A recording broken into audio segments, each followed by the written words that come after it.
আসসালামু আলাইকুম বন্ধুরা, ভয়ানক ভালোবাসা গল্পের ৭ নম্বর পর্ব নিয়ে হাজির হয়েছি। চলুন গল্প শুরু করা যাক। এই রে, ভাইয়া আবার কোথা থেকে আসলো? স্মৃতি। কাম সারছে, এই অসময়ে সিংহটা কোত্থেকে বেরিয়ে এলো মাবুদ? রিম। আপনি কোথা থেকে আসলেন? কাপা কাপা গলায় প্রশ্ন ছুড়ে। আকাশ থেকে টুপ করে এখানে পড়েছি। সোজা কথার উত্তরটাও এই লোক ঘাড় তেড়ামি করে বাঁকাভাবে বলবে।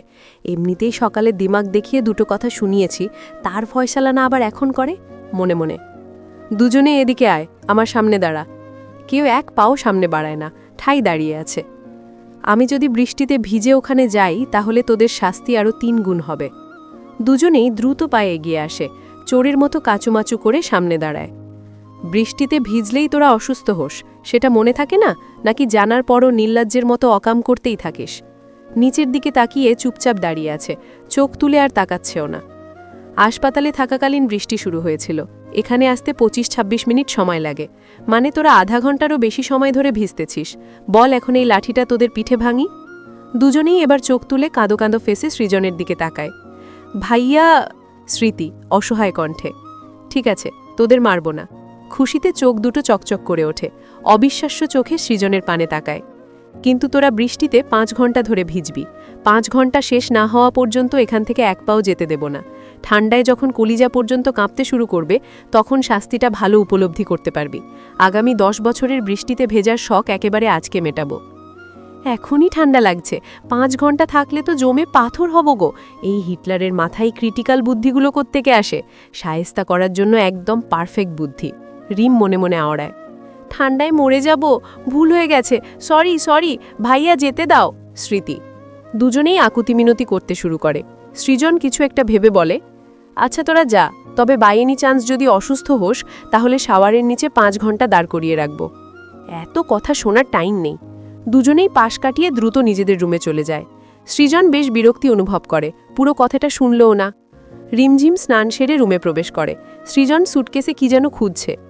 প্রথমবার তুই একটা ভালো কাজ করেছিস, সুটকেস হাতাতে হাতাতে বলে। রিম বুঝতে না পেরে জিজ্ঞাসাসূচক দৃষ্টিতে তাকায়। নিজের বই খাতা ভেবে আমার ফাইল সুটকেসে ঢুকিয়ে এনেছিস, যার জন্য আমাকে এই সময় এখানে আসতে হলো, আর এখানে এসে তোদের অকাজগুলোও দেখার সৌভাগ্য হলো। নিজের বোকামির জন্য এখন নিজের মাথা ফাটাতে ইচ্ছে করছে। ইস, একটু ভালো করে দেখে নেওয়া উচিত ছিল, মনে মনে। সৃজন ফাইল নিয়ে আবার রুম থেকে বেরিয়ে যায়। এলিজা শেখ ডাকলে বলে ডিউটি শেষ করে আসবে। এখন আর জোরে বৃষ্টি পড়ছে না, কোনো রকম ঝিরিঝিরি। গাড়ি নিয়ে হাসপাতালে চলে আসে। কেবিনে প্রবেশ করতেই আদিকে দেখে। তুই এখানে কি করছিস? তোর সাথে দেখা করতে আসলাম। আচ্ছা, প্রিয়ার কি খবর রে? আই মিন, ও এখন কোথায় আছে? হঠাৎ প্রিয়ার কথা জিজ্ঞেস করছিস কেন? চেয়ার টেনে বসে। এমনি, আসলে মনে পড়ল তাই আর কি জিজ্ঞেস করলাম। নিজের বাড়িতেই আছে। ও, যাই বল ভাই, তোর লাভ স্টোরিটা কিন্তু আমার সেই ভালো লেগেছে। একপাক্ষিক ভালোবাসা, ছোট থেকেই নিজের হবু বউকে পিটিয়ে পিটিয়ে মানুষ করেছিস।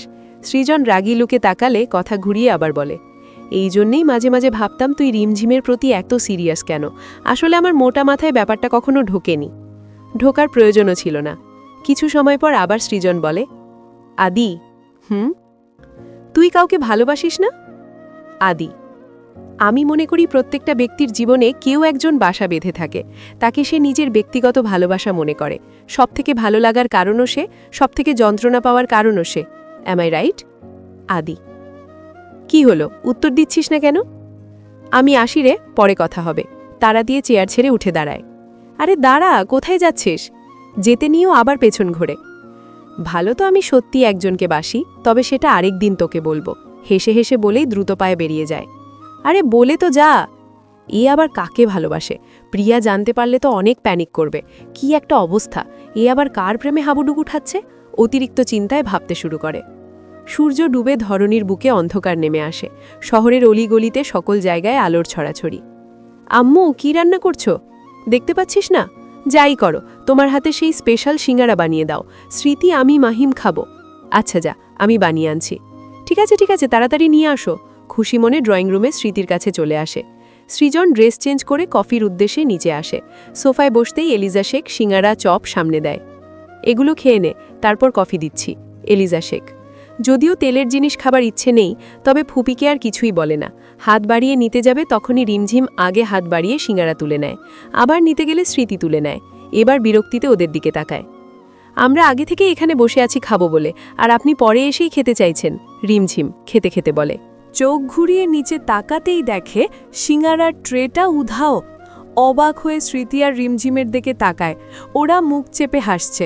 সামনে তাকাতেই চেয়ে হাতে মাহিমকে দেখে, একটা করে তুলছে আর মুখে পুরে দিচ্ছে। সৃজ বোকার মতো এক দৃষ্টিতে তাকিয়ে আছে। এটা কোনো বাড়ি নয়, চিড়িয়াখানা, যেখানে পাগল ছাগল পশুর অভাব নেই। এই তোর একটা দিয়ে হচ্ছিল না? দানবের মতো পুরো ট্রে থেকে খেতে শুরু করেছিস। পুরো মুখ ভর্তি, তবুও কোনো রকমে বলে, না সব খেতে হবে। এলিজা শেখ কপট রেগে যায়। এই রাক্ষসের দল, একটু ধৈর্য সইল না? বড় ভাই তাকে পর্যন্ত শান্তিতে খেতে দিলি না, আবারও আনছিলাম তো নাকি? হাতের আরেকটা ট্রেটি টেবিলে রাখে। এলিজা শেখের বকবকানিতে তিনজনেই অপরের রাস্তা মাপে, আর এখানে থাকবেই না।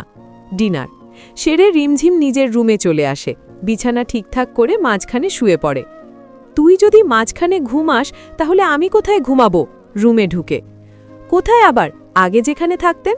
আপনি গিয়ে আপনার রুমে ঘুমান, আমি আমার রুমেই ঘুমাবো।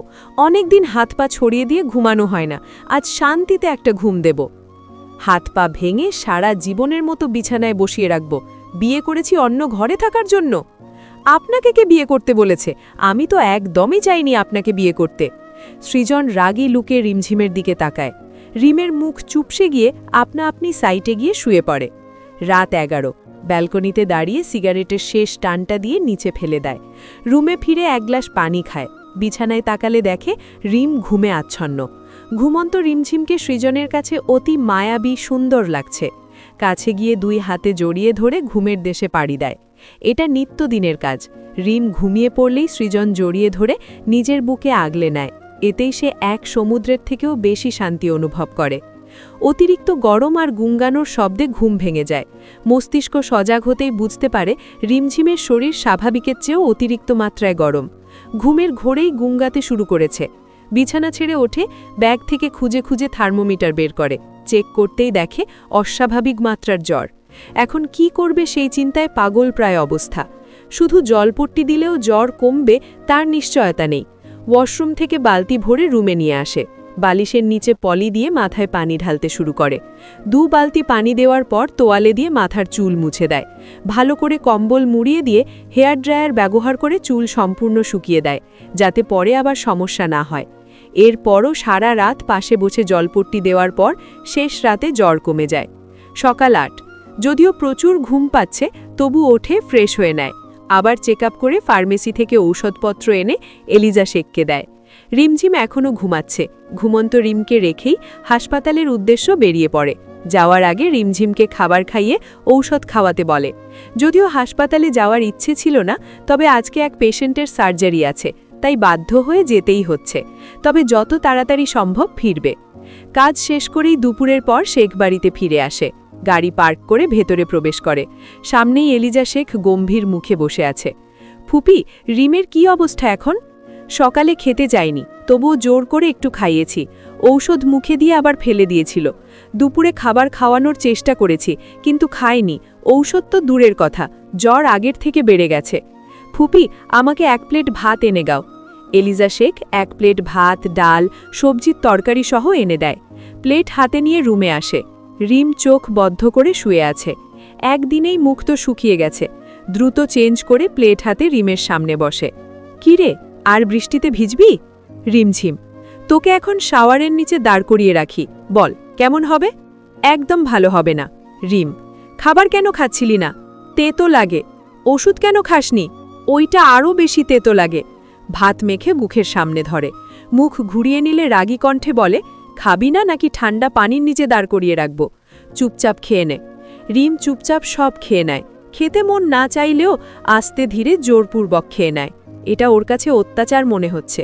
ঔষধ দিচ্ছি, খেয়ে নে। শুধু ঠান্ডা পানির নিচে কেন, পিটিয়ে মেরে ফেললেও তেতো ঔষধ খাবো না। ছি, কি তিতা বাবা। খাবি না? না। চোখ বন্ধ করে। সৃজন এই ফাঁকেই কাজ শেষ করে রিমের সামনে বসে। খাবি না? না। মুখ খুলতেই নিজের মুখ রিমের মুখের সাথে চেপে ধরে। মুখের ঔষধ রিমের পেটে চালান করে দেয়। মুখ সরিয়ে নিতেই বমি করতে নিলে মুখ চেপে ধরে। রিম হাত ঝটকা দিয়ে সরিয়ে ওয়াক ওয়াক করতে করতে বাথরুমে চলে যায়। Happy reading.